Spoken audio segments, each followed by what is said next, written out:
Hey everyone, welcome to our channel study smart with R K. आज हम लोग 6 नवंबर 2024 के आर्टिकल देखेंगे जो कुमार गौरव सर की क्लास का रिवीजन है। So let's get started without any further delay.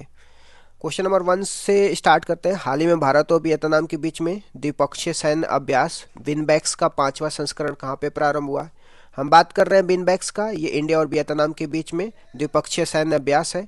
ये कौन से नंबर का है? ये 5वें नंबर का, और ये सेना और एयरफोर्स का अभ्यास है। ठीक, कहाँ पे इसको प्रारंभ किया गया है? तो इसको हरियाणा के अंबाला में प्रारंभ किया गया है। अब बात कर रहे हैं वियतनाम की, तो वियतनाम की राजधानी हनोई है और वियतनाम की मुद्रा का नाम डोंग है। 1945 में वियतनाम फ्रांस से आज़ाद हुआ था। वियतनाम में एक फेमस नदी है, उसको भी ध्यान रखिएगा, उसका नाम रेड नदी है। कुछ और भी एक्सरसाइज ध्यान में रखते हैं, जैसे नसीम अल बार एक्सरसाइज इंडिया और ओमान के बीच में, साइक्लोन एक्सरसाइज इंडिया इजिप्ट के बीच में, डेजर्ट साइक्लोन इंडिया यूएई के बीच में, गरुड़ शक्ति इंडिया इंडोनेशिया के बीच में, आयुक्ता अभ्यास आपको इंडिया और थाईलैंड के बीच में देखने को मिलेगा, एक्वेरियन अभ्यास इंडिया मालदीव के बीच में देखने को मिलेगा, वज्रपार इंडिया यूएसए के बीच में, अल नगा इंडिया ओमान के बीच में, सिम्बेक्स एक्सरसाइज इंडिया सिंगापुर के बीच में देखने को मिलेगा, उदार शक्ति अभ्यास आपको मलेशिया के बीच में देखने को मिलेगा, दोस्ती अभ्यास इंडिया श्रीलंका और मालदीव के बीच में देखने को मिलेगा। क्वेश्चन नंबर 2 में आ जाते हैं। हाल ही में विश्व स्वास्थ्य संगठन के वैश्विक तपेदिक रिपोर्ट 2024 के अनुसार टीबी रोगियों के मामले में शीर्ष देश कौन सा रहा है? तो इसका आंसर क्या हो गया? भारत हो गया। जब भारत का पहला स्थान है, 26% टीवी रोगी है। बात कर रहे हैं वर्ल्ड टीवी रिपोर्ट 2024 की। इसको कौन रिलीज करता है? डब्ल्यूएचओ रिलीज करता है। कितने देश इसमें शामिल है? इसमें 30 देश शामिल है। टोटल 87% केसेस आपको टीवी के देखने को मिलेगा। पहला रैंक किसका? पहला रैंक भारत का 26% केसेस है। ठीक, भारत में जो केसेस है 27 लाख केस 2023 में थे। इसका 89% केस जो है अभी समाप्त हो गया 2024 में। सेकेंड स्थान किसको मिला है? इंडोनेशिया को मिला है। केवल 10% जो है टीबी के केसेस देखने को मिले। बात करें टीबी की, टीबी किससे होता है? टीबी जीवाणु से होने वाला एक रोग है। इसमें जो बैक्टीरिया है, इस बैक्टीरिया का नाम भी याद रखिएगा, माइक्रो बैक्टीरियम है। टीबी के लिए जो वैक्सीन रिस्पॉन्सिबल है उसका नाम बीसीजी का टीका लगवाते हैं टीबी के लिए। बीसीजी का फुल फॉर्म भी ध्यान रख लीजिएगा, बेसिलियस कॉलमेट गुरीन है। वर्ल्ड टीबी डे कब मनाया जाता है? 24 मार्च को वर्ल्ड टीबी डे मनाया जाता है।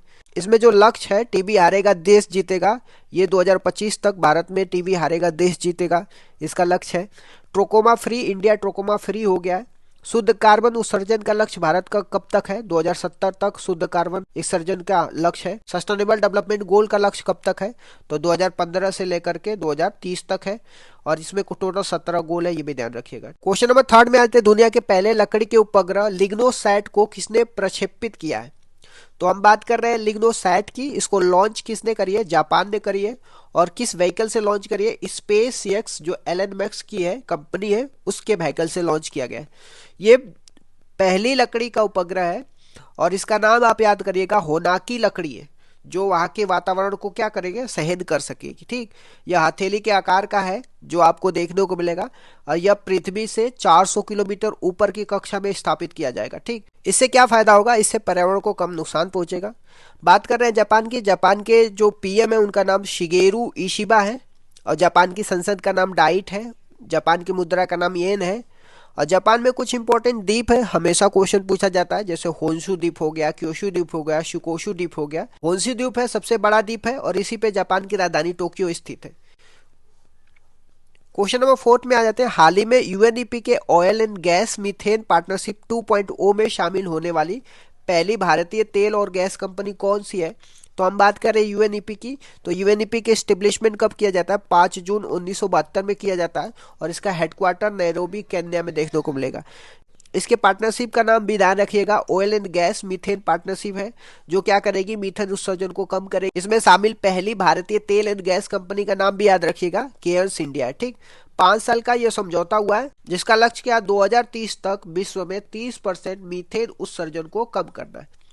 भारत की नवीनतम महारत्न कंपनी कौन है? तो एचएएल है, और ये कौन से नंबर के है? ये 14वें नंबर की। मीथेन की बात करते हैं। मीथेन का फॉर्मूला CH4 है, और ये पृथ्वी के ताप बढ़ाने में रिस्पॉन्सिबल है। ग्रीन हाउस गैस में भी रिस्पॉन्सिबल आपको मेथेन गैस है, जिसका फॉर्मूला CH4 है। इसका उत्सर्जन देख लेते हैं। कोयला की खदान में उत्सर्जन होता है, आर्द्र भूमि में, जुगाली और धान की खेती में इसका उत्सर्जन होता है मीथेन गैस का। क्वेश्चन नंबर 5 में आते हैं। हाल ही में वैवाहिक गोपनीयता को निजता के अधिकार के तहत किसने शामिल किया है? तो मद्रास हाईकोर्ट ने वैवाहिक गोपनीयता को निजता के अधिकार में शामिल कर दिया है, और इसमें माना गया है कि विवाह एक विश्वास का प्रतीक है, इसमें जासूसी नहीं कर सकते और कॉल डेटा को भी रिकॉर्ड नहीं कर सकते।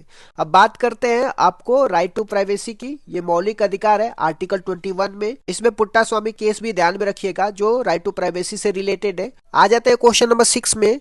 हाल ही में वर्ष 2025 में ऑस्कर के लिए शॉर्ट फिल्म श्रेणी में नामांकित Sunflower were the first ones to know का संबंध किस भाषा से है? तो ये जो शॉर्ट फिल्म है इसका संबंध कन्नड़ भाषा से। ठीक, इसे कॉन्स फिल्म फेस्टिवल 2024 के लॉ शिफेन सिलेक्शन अवार्ड में इसी को अवार्ड भी मिला था और ऑस्कर 2025 के लिए 97वें क्रम में इसको नामांकित किया गया है। इसके निर्देशक का नाम भी याद रख लीजिएगा, चिदानंद नायक है। ठीक, इसमें बुजुर्ग महिला मुर्गे चुराती है उस पर आधारित यह फिल्म है। ऑस्कर 2025 में इंडिया से कौन सी मूवी नॉमिनेट हुई थी? तो लापता लेडीज नॉमिनेट हुई थी। ऑस्कर 2024 में बेस्ट फिल्म का अवार्ड किसको मिला था? ओपेनहाइमर को मिला था। बेस्ट एक्टर का अवार्ड किसे मिला था? किलियन मर्फी को मिला था। और बेस्ट एक्ट्रेस का अवार्ड किसे मिला था? एमा स्टोन को मिला था। क्वेश्चन नंबर 7 में आ जाते हैं। हाल ही में छठ पूजा त्योहार कहाँ पे प्रारंभ हुआ है? तो छठ पूजा त्योहार आपको बिहार में प्रारंभ हुआ है। इसमें उगते हुए और डूबते हुए सूरज की पूजा करते हैं और इसमें 5 नवंबर से 8 नवंबर का 4 दिन का यह त्योहार है। कार्तिक मास के शुक्ल चतुर्थी को यह मनाया जाता है। इसमें फर्स्ट डे को नहाय खाए बोलते हैं। इसमें पंचमी को खरना होता है और षष्ठी को छठ पूजा होता है। सप्तमी को उषा अर्ध होता है। ठीक, यह 36 घंटे का कठोर उपवास होता है। इसमें जो फेमस डिश होता है चना दाल होता है, लौकी होता है और अरवा चावल करके होता है। ठीक, नागालैंड का 17वां जिला कौन सा बना है? तो मेलूरी बना है। तो क्वेश्चन नंबर 8 में आते हैं। हाल ही में केंद्रीय हिंदी समिति की 32वीं बैठक कहाँ पे आयोजित हुई है? तो हम लोग बात कर रहे हैं केंद्रीय हिंदी समिति की। इसके जो हेड होते हैं कौन होते हैं? पीएम होते हैं।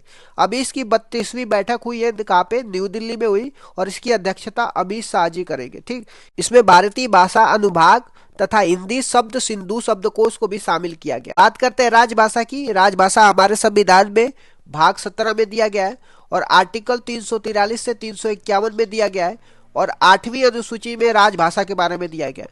मूल संविधान में 14 भाषाएं थी, वर्तमान में 22 भाषाएं हैं जिसमें हिंदी भी शामिल है। इंग्लिश राजभाषा नहीं है, यह भी ध्यान रखिएगा। हिंदी दिवस 14 सितंबर को मनाया जाता है और वर्ल्ड हिंदी दिवस आपको 10 जनवरी को मनाया जाता है। राजभाषा के लिए आयोग का गठन किया गया था, विजय खरगे आयोग का गठन किया गया था। क्वेश्चन नंबर 9 पे आ जाते हैं। हाल ही में मध्य प्रदेश के बांधवगढ़ टाइगर रिजर्व में 10 जंगली हाथियों की मौत का संबंध किससे है? लोग बात कर रहे हैं मध्य प्रदेश के बांधवगढ़ टाइगर रिजर्व की, जिसमें 10 हाथियों की मौत हो गई है और इन हाथियों का मौत जो है कोदो बाजरा खाने से हो गया, जिसमें माइकोटॉक्सिन फूड पॉइजनिंग पाया जाता है। तो कोदो बाजरा में क्या पाया जाता है? माइकोटॉक्सिन फूड पॉइजनिंग पाया जाता है। कोदो बाजरा में माइकोटॉक्सिन फूड पॉइजनिंग पाया जाता है और इन माइकोटॉक्सिन फूड पॉइजनिंग के खाने की वजह से 10 हाथियों की। बात कर रहे हैं बाजरा की। बाजरा की उत्पत्ति भारत में हुई है और ये उष्णकटिबंधीय तथा उपोष्णकटिबंधीय फसल है। गिलेटिन मुक्त है, एंटीऑक्सीडेंट भी है, इसे मोटा अनाज भी बोला जाता है और खरीफ की फसल है, ये भी ध्यान रखिएगा। क्वेश्चन नंबर 10 में आ जाते हैं। हाल ही में 18 फीट के दुनिया के सबसे बड़े मगरमच्छ कैसियस की मौत कहाँ पे हुई है? हम लोग बात कर रहे हैं कैसियस मगरमच्छ की। ये दुनिया का सबसे बड़ा मगरमच्छ है। इसकी लंबाई 18 फीट है और इसकी मौत क्वींसलैंड वन्य जीव सेंचुरी ऑस्ट्रेलिया में हो गई है और इसका वजन भी ध्यान रखिएगा 1 टन था। इसकी जो मौत हुई है 110 वर्ष की उम्र में इसका मौत हुई है। ठीक, आ जाते हैं राज्य दर्शन उत्तर प्रदेश में। उत्तर प्रदेश में काकोरी ट्रेन एक्शन होता है 1925 में, जिसमें राम प्रसाद बिस्मिल, चंद्रशेखर आजाद, रोशन सिंह, राजेंद्र लहरी, अशफाक उल्ला खान, इन लोगों ने क्या करी थी? अंजाम दिया था। प्रेमचंद की बात करते हैं, इनका भी संबंध यूपी से है। इन्होंने नमक का दरोगा, मंत्र, ईदगाह, कफन, पंच परमेश्वर, पूस की रात, नशा, गोदान, इनकी ये प्रमुख रचनाएं हैं। रानी लक्ष्मीबाई की बात करते हैं। 1857 की क्रांति में झांसी से नेतृत्व कर रही थी। झांसी में गोद निषेध कानून लागू किया गया था जिसका विरोध कर रही थी। यूरोज अंग्रेज ने झांसी की रानी की तारीफ करी थी। ठीक, बेगम हजरत महल की बात करते हैं, इनका भी संबंध यूपी से। 1857 की क्रांति में अवध से नेतृत्व कर रही थी। अवध के अंतिम शासक की ये बीवी थी और अवध के जो अंतिम शासक थे उनका नाम वाजिद अली शाह था। इनको महक परी के नाम से भी बोला जाता था। ठीक, लाल बहादुर शास्त्री की बात करते हैं, इनका भी संबंध यूपी से। इनका जन्म 2 अक्टूबर को होता है और ये भारत के सेकेंड प्राइम मिनिस्टर बनते हैं। 1965 में इंडिया और पाकिस्तान की लड़ाई में की अहम भूमिका होती है। जय जवान जय किसान का नारा लाल बहादुर शास्त्री ने दिया था। 1966 में ताशकंद समझौता में दुर्भाग्यवश निधन हो गया इनका। समाधि स्थल का नाम क्या है इनके, तो विजय घाट है। मरणोपरांत पहले पीएम ऐसे रहे हैं जिनको भारत रत्न 1966 में मिला था। ठीक, इन्हीं के नाम से एक एयरपोर्ट भी है, लाल बहादुर शास्त्री एयरपोर्ट। ठीक, अमीर खुसरो की बात करते हैं, ये भी यूपी से बिलोंग करते हैं। इनको हिंद का तोता कहा जाता है और खिलजी वंश के शाही दरबार में ये संगीतकार, कवि और विद्वान थे। इनकी कुछ रचनाओं को भी ध्यान रखिएगा, जैसे नू सिपिहर, आशिका, तुगलकनामा, खजाइन मल फुतूर, ये कुछ इंपॉर्टेंट उनकी रचनाएं हैं। सुरेश रैना की बात करते हैं, ये एक क्रिकेटर है। इनकी बुक का नाम बिलीव है, ये भी ध्यान रखिएगा। अमिताभ बच्चन, ये भी इनका भी संबंध यूपी से है। इनको पद्मश्री से सम्मानित किया गया 1984 में, पद्म भूषण से सम्मानित किया गया 2001 में, पद्म विभूषण से सम्मानित किया गया था 2015 में, दादा साहब फाल्के अवार्ड से सम्मानित किया गया था 2018 में।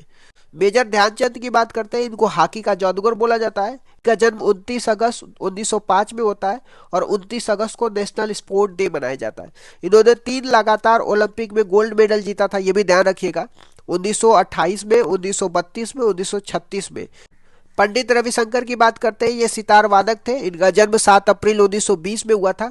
1999 में इनको भारत रत्न से सम्मानित किया गया है और ग्रैमी अवार्ड जीतने वाले पहले भारतीय थे। सर्वाधिक ग्रैमी अवार्ड इन्होंने जीता था। राज्यसभा के सांसद भी रह चुके हैं। मदन मोहन मालवीय की बात करते हैं, बीएचयू के फाउंडर भी है, जो 1916 में बना था और इनका स्लोगन भी ध्यान में रखिएगा, सत्यमेव जयते है। 20 वर्ष तक वाइस चांसलर भी रह चुके हैं और भारत रत्न से इनको सम्मानित किया गया है। इस तरीके से मैंने डिस्कस कर दिया। Thank you so much guys, keep loving, keep supporting, bye bye, see you tomorrow.